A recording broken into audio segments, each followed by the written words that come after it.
بسم اللہ الرحمن الرحیم۔ السلام علیکم دوستو، آج سے 15 سال پہلے کی بات ہے۔ ہمارے محلے میں ایک گورکن رہتا تھا جو فوت ہو چکا ہے۔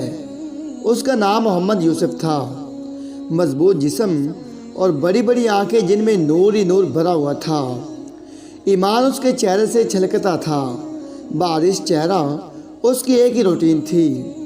صبح گھر سے نکلتا اور شام کو قبرستان سے واپس آتا تھا۔ ہمیشہ راستے کے ایک طرف ہو کر چلتا تھا اور کبھی کسی کی طرف بھی بری نظر سے نہیں دیکھتا تھا۔ ایک دن محلے کے پڑھے لکھے لڑکے اکٹھے ہوئے اور یوسف سے کہنے لگے کہ آپ کی ساری زندگی قبرستان میں گزر گئی ہے، ہمیں کوئی واقعہ سنائیں۔ یہ سن کر یوسف سنجیدہ ہوا اور لمبی سانس لی اور کہنے لگا کہ آج مجھے 27 سال ہو گئے ہیں، میں قبریں بنا رہا ہوں۔ میرے ساتھ ایک ہی واقعہ گزرا ہے۔ گرمیوں کی دوپہر تھی۔ کچھ لوگ میرے پاس آئے کہ بابا جی قبر بنانی ہے۔ میں نے پوچھا کہ آدمی ہے یا عورت، تو انہوں نے بتایا کہ عورت کرنٹ لگنے کی وجہ سے فوت ہو گئی ہے۔ وہ لوگ یہ کہہ کر چلے گئے۔ میں عموماً اکیلا ہی قبر بناتا ہوں۔ میں نے سخت گرمی میں قبر بنانا شروع کر دی۔ دوپہر 2-2:30 بجے تک قبر مکمل ہو گئی۔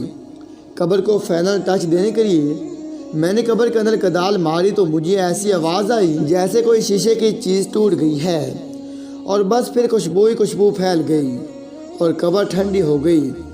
میں قبر میں ہی لیٹ گیا۔ باہر سخت گرمی تھی، اندر قبر ٹھنڈک اور خوشبو سے بھری ہوئی تھی۔ اس سے میری روح تک خوش ہو گئی۔ میں حیرانی اور دہشت سے خاموش رہا۔ مغرب کے بعد جنازہ آ گیا۔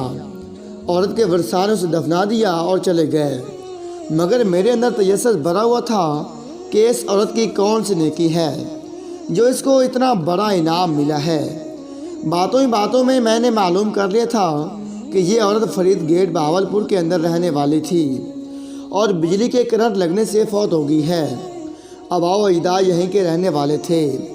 میں پوچھتا ہوا فرید گیٹ پہنچ گیا اور عورت کے بارے میں معلوم ہوا کہ اس عورت کا خاوند کچھ عرصہ پہلے فوت ہو گیا تھا۔ وہ بھی 6-7 سال بیمار رہا۔ اس عورت نے دن رات اس کی خدمت کی۔ خاوند کی شدید بیماری کے باوجود اس کے ساتھ بے وفائی نہیں کی اور دل و جان سے اس کی تیمارداری کرتی رہی۔ باوجود غربت کے اس کو محنت مزدوری کر کے کھانا کھلاتی رہی اور اپنے جذبات کو اپنی بیمار خاوند پر قربان کر دیا۔ جو لوگ اللہ تعالیٰ کی رضا کی خاطر بے لوث انسانیت کی خدمت کرتے ہیں اور اپنی راتیں بھی اللہ کی راہ میں جاگتی ہیں، انہی لوگوں کے بارے میں اللہ تعالیٰ فرماتے ہیں کہ میں ایسے ایسے انعامات دوں گا کہ جس کو کسی آنکھ نے دیکھا اور کسی نے تصور بھی نہیں کیا۔ خوش نصیب ہیں وہ لوگ جن کی قبریں خوشبو اور ٹھنڈک سے بھری ہوئی ہیں۔ دعا ہے کہ اللہ تعالیٰ ہمیں اور سب مسلمانوں کو بخش دے اور آخرت میں ٹھنڈک عطا فرمائے۔ آمین۔